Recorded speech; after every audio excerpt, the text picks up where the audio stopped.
يستقر أحمد ومحمد هنا منذ شهرين ويعملان في هذا المحل الذي استأجره.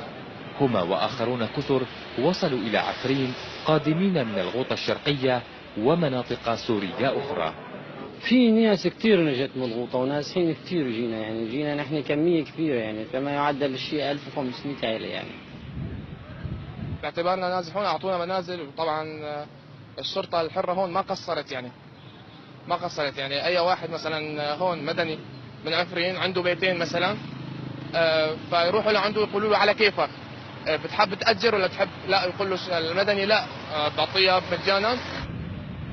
لم يرغب بعض السكان المحليين بالتحدث إلينا، لكن تقارير دولية تتهم مقاتلين في المعارضة بالاستيلاء على ممتلكات بعض المدنيين، وتحذر من محاولة إحداث تغيير ديمغرافي في المدينة، أمر تنفيه الإدارة المحلية الجديدة.